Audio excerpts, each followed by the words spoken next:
No existe tal cosa como estos discursos verborreicos, dogmáticos, sobre todo que están muy de moda ahorita en Argentina, viendo el debate ayer de Milei, de hablar de libertad, libertad, libertad, libertad. Es que ¿cuál libertad? Pues hay personas que están muy limitadas a ejercer su libertad. Entonces, si lo que queremos es libertad, no es libertad para el mercado, es libertad para proporcionar condiciones materiales dignas para que todos puedan ejercer su libertad sobre el mundo.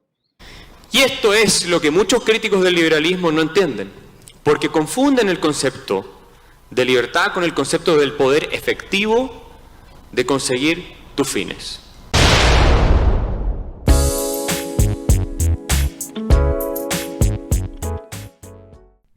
En el siguiente video veremos algunos puntos, algunas posturas y a lo que a mi juicio podría ser una confusión para enfocar el término libertad y su significado más profundo por parte de algunos influencers como Diego Rusarín. Por un lado está su definición mecanicista arraigada en la física clásica y por el otro la libertad como concepto político usada por liberales y libertarios. Mi pregunta sería si es válida poner a estas dos concepciones a la par y hacer un juego de palabras para confundir a la gente, como me parece que hace el influencer Diego Rusarín. A continuación veremos algunos puntos ligados a estos temas y veremos algunas opiniones que por lo menos nos permitan aclarar ciertas dudas. Pero más que nada les quería platicar en este live sobre la importancia de la relación entre libertad y conocimiento. No existe tal cosa como estos discursos verborreicos, dogmáticos, sobre todo que están muy de moda ahorita en Argentina, viendo el debate ayer de Milei, de hablar de libertad, libertad, libertad, libertad. Es que ¿cuál libertad? O sea, la libertad se debería de entender en relación a la sabiduría, al entendimiento de las causas anteriores que nos condicionan. Porque si hablamos de libertad fáctica, ¿no? De la libertad realmente la capacidad del ser humano de ejercer su voluntad con el mundo, pues hay personas que están muy limitadas a ejercer su libertad. Entonces, si lo que queremos es libertad, no es libertad para el mercado, es libertad para proporcionar condiciones materiales dignas para que todos puedan ejercer su libertad sobre el mundo.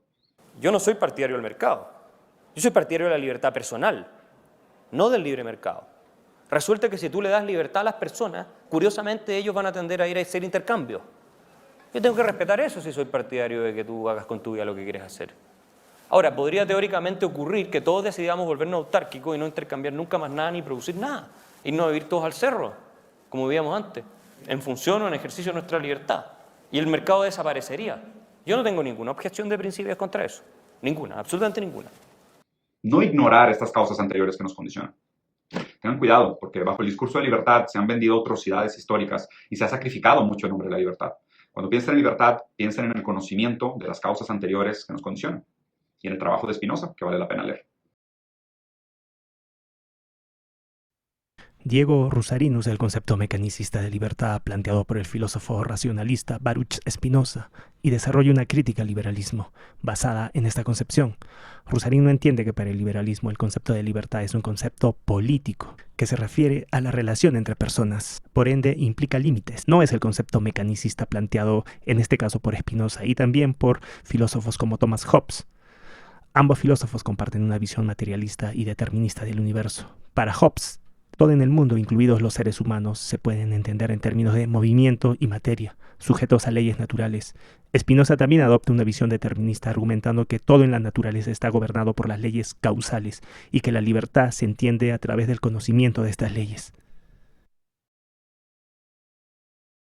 Aprovechando ese espacio, quería preguntarte específicamente un concepto que creo que es central para el discurso político tradicional, que es el concepto de libertad. ¿Qué significa la libertad para ti y qué juega para ti la libertad en un ámbito político? Bueno, la libertad es un concepto fundamental y nos hemos dejado robar de la izquierda ese concepto por parte de la derecha. Pero para la derecha, sobre todo para la derecha neoliberal, la libertad es la no intervención. Sí. Que el pez grande se coma al pequeño, que el luchador de 300 kilos masacre al de 100 kilos sin árbitro. Claro. Eso no es libertad, pues. Es la libertad del lobo para matar a todas las ovejas, ¿no? Sí. Para la izquierda, la libertad debe ser la no dominación, la libertad republicana de Petit, la no dominación. Y para eso necesitas capacidades, necesitas derechos efectivos. ¿Cómo definimos derechos efectivos? Tener el derecho formal, pero también la capacidad para ejercer ese derecho. Claro.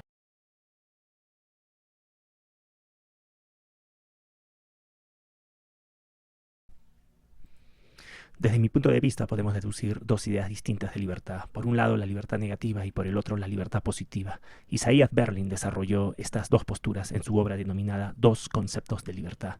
La libertad negativa es la no interferencia, es la ausencia de coacción arbitraria, o sea, que un individuo pueda conseguir sus fines sin ser impedido coactivamente por terceros. Ejemplo, si una persona quiere ser futbolista, nadie se lo va a impedir. Él tiene toda la libertad de perseguir ese fin. Lo mismo con un músico o un médico.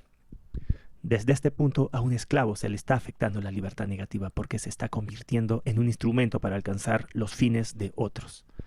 La libertad positiva es aquella que entiende que una persona es libre cuando consigue aquello que se ha propuesto. A diferencia de la libertad negativa que se basa en el derecho a perseguir ese fin, por ejemplo, la felicidad, la libertad positiva es el derecho a ese fin, o sea, el derecho a ser feliz. Si bien el concepto de libertad positiva puede resultar interesante y atractivo, a diferencia del concepto de libertad negativa, que es más realista, este puede abrirle el camino a diversas formas de tiranía y sometimiento. Todos los totalitarismos se basaron en esta idea. Los marxistas, los nazis también. En el sentido de que tú no sabes, por ejemplo, lo que es bueno para ti porque eres víctima de ciertos impulsos psicológicos deterministas, ciertas estructuras de clase o ciertas propensiones de otra naturaleza. Y yo, el iluminado, que sí sé lo que es bueno para ti, te voy a obligar contra tu voluntad a hacer determinadas cosas que tú no sabes que son buenas para ti, pero yo sí, y entonces te estoy haciendo libre. A continuación, un fragmento de un video donde Axel Kaiser explica la diferencia entre riqueza y libertad, haciendo énfasis en la idea de libertad como concepto político. Los liberales clásicos no creen, en general, hay distintas discusiones en esto, pero en general no creen que la riqueza tenga algo que ver con la libertad.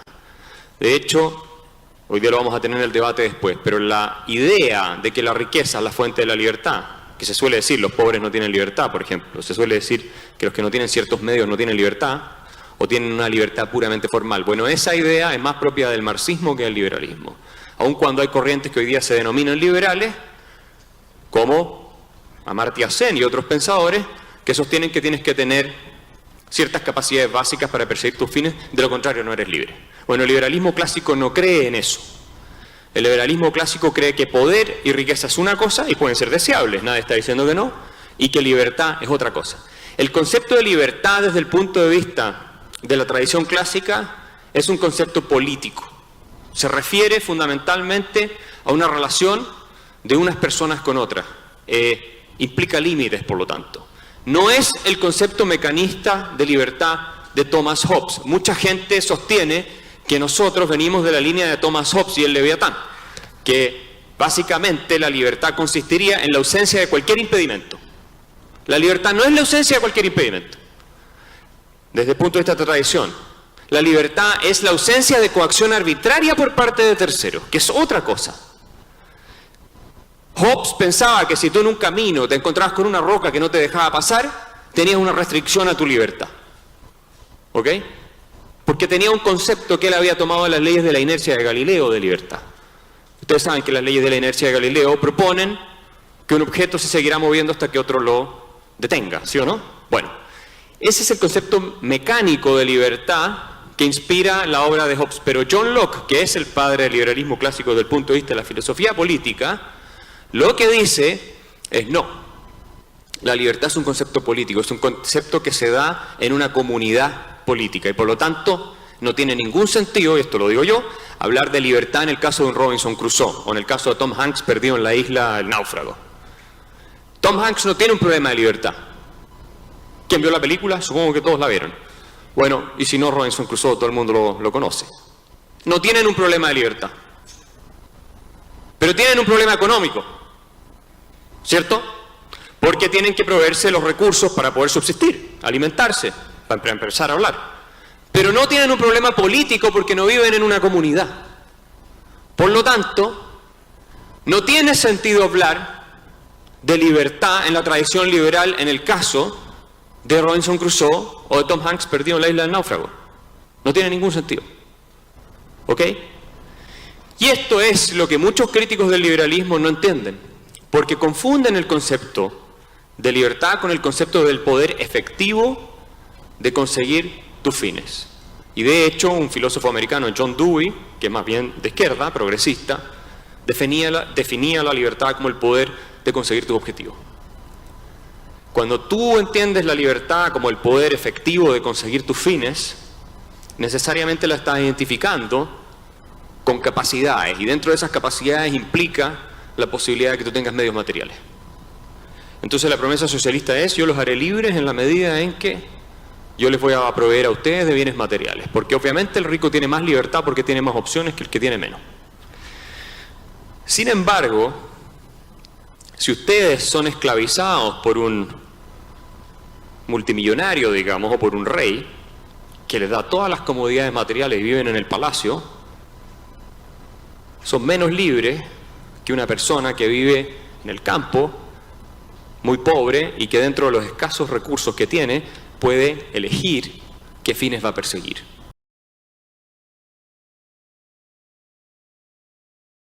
¿Somos realmente libres? ¿Somos agentes libres? ¿Tenemos libre albedrío? ¿Podemos decidir sobre nuestro futuro? Ya prácticamente la ciencia nos dijo que no. O sea, que las decisiones se toman neuronalmente antes de que ni siquiera hagas conciencia o raciones sobre lo que estás tomando decisión. O sea, y son milisegundos antes, o sea, es bastantito tiempo antes, ¿no? Ya está todo predecidido. Tú cuando tomas una decisión, realmente lo que estás haciendo es pensar sobre lo que ya decidiste. Pero la decisión ya se tomó. Y luego lo raro, y esto está probado por ciencia desde los 80s, ¿eh? O sea, no te voy a discutir nada. No, y me encantaría. O sea, para mí fue un trauma leer eso y meterme a investigar y darme cuenta que no. O sea, el margen para defender la libertad es minúsculo, para no decir inexistente. A continuación, una explicación sobre determinismo y libre albedrío. Tomo como fuente al canal El Robot de Platón, quien hace una explicación muy interesante sobre este tema. La física clásica rechaza el libre albedrío y nos plantea que todo lo que sucede en el mundo material tiene una causa, por lo tanto es predecible según las leyes físicas. De acuerdo a esto, nuestras decisiones son resultado de las dinámicas neuronales de nuestro cerebro, que está constituido por materia física. De esto se desprende para algunos que las leyes del cerebro están sujetas a las leyes de la física clásica. Desde una postura determinista, si hubiese el caso de crear un escáner cerebral lo suficientemente avanzado y que sea capaz de leer la posición de cada neurona, cada molécula, cada sinapsis, nuestras decisiones podrían predecirse con antelación, y mucho antes de ser tomadas, algunos se plantean, ¿quién hace ese escáner cerebral? Bajo la lógica del determinismo se podría decir que desde la explosión del Big Bang hace más de 13.000 millones de años todo el universo ya estaría resuelto. Cada evento, cada situación ya estaba predeterminada antes de que ocurriera. Esto incluye las decisiones que ya hemos tomado a lo largo de nuestra existencia. Ante esta postura, algunos filósofos han planteado la siguiente pregunta. Si creemos que todo es cierto, estamos asumiendo que el determinismo es verdadero. Y esto no está probado. Una de las principales lecciones de la física clásica es que no podemos saber por intuición o por sentido común la veracidad del determinismo. Y es que en realidad el determinismo es una hipótesis sobre el funcionamiento del mundo físico. Solo podríamos saber si es cierto haciendo física de alto nivel. Además, hasta el momento no existe ninguna buena evidencia del determinismo. En otras palabras, nuestras mejores teorías físicas no responden a la pregunta si el determinismo es verdadero. Ahora, la física no se quedó en física clásica. La seguimos usando, por supuesto, y esta ha ido avanzando a través de los siglos y también de nuestro entendimiento del universo y de las partículas más pequeñas, y la física cuántica como que no sigue patrones regulares de lo que nos podría parecer lógico. La física cuántica hace tambalear esta idea determinista de que todo lo físico es predecible, ya que las partículas subatómicas pueden ocupar múltiples estados diferentes a la vez, existiendo como una dispersión de probabilidades que colapsan en algo definido cuando se miden o se observan. Las partículas amontonadas que nosotros observamos como masa se comportan como física clásica, pero cuando se pueden observar partículas individuales pueden tomar una variedad de valores dentro de un cierto rango, y estos parecen bastante aleatorios, hasta donde sabemos. De repente en el futuro alguien descubre que las partículas individuales tienen un orden y nos enseñan a ordenar partículas. Pero hasta el momento, toda esta aleatoriedad, en su forma más fundamental, a la de los elementos particulares, no es determinista. La física cuántica no es la única que nos da señales de que el universo no es determinista. La teoría del caos describe cómo los sistemas complejos, que son sensibles a pequeños cambios y en función a estos terminan comportándose de manera impredecible. Esto quiere decir que, incluso con toda la información a la mano, no podríamos predecir todo lo que sucede en el universo.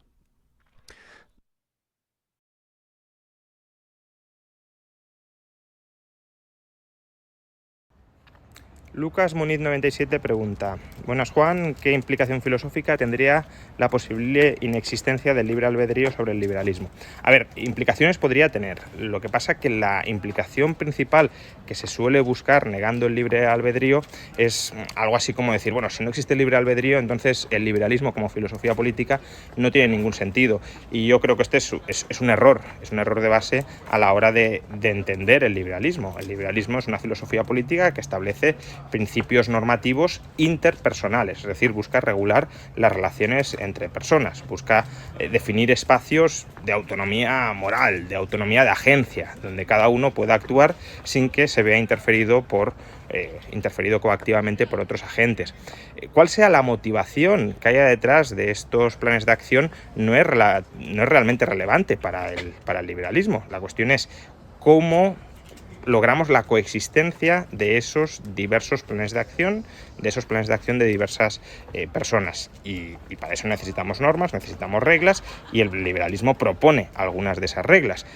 Que luego podamos decir, no, pero es que esos planes de acción están predeterminados y no hemos podido cada uno de nosotros internamente escoger cuáles queremos que sean. Eso será, en todo caso, un conflicto interno que podríamos tener nosotros mismos con nosotros mismos. Pero no es un conflicto, la inexistencia de libre albedrío, que afecta a nuestra relación con otras personas. No es que yo no pueda escoger porque otro me impida escoger. Será que no puedo escoger porque estoy predeterminado por causalidad, por causa-efecto exterior, exógena, a escoger determinadas cosas, pero no serán otras personas las que me determinen, las que me impongan su plan de acción, y por tanto la inexistencia del libre albedrío no afectaría al liberalismo como ese conjunto de principios normativos que regulan las relaciones interpersonales.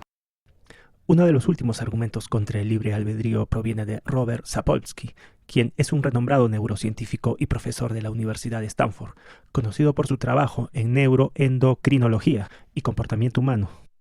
En su libro denominado Determinate, una ciencia de la vida sin libre albedrío, Sapolsky argumenta que el libre albedrío no existe.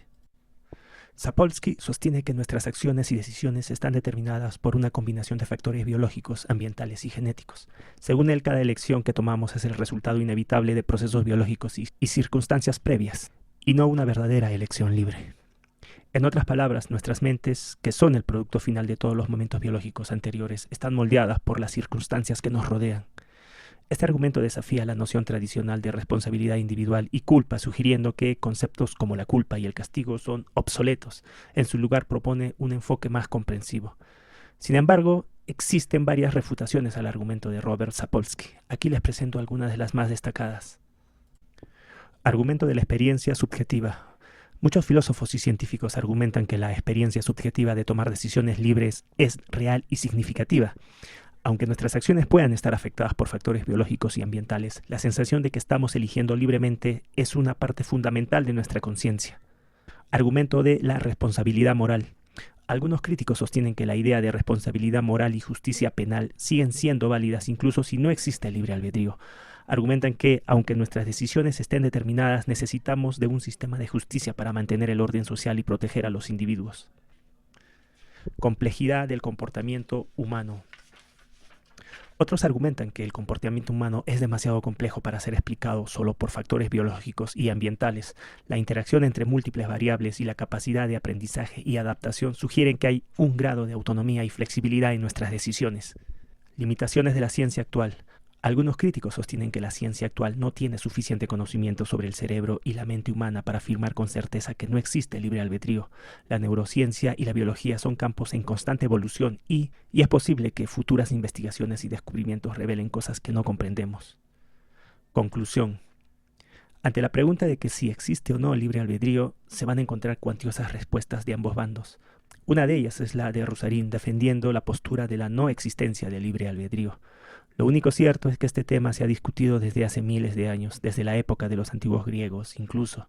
Y si queremos responder a esta pregunta, la respuesta es: no se sabe.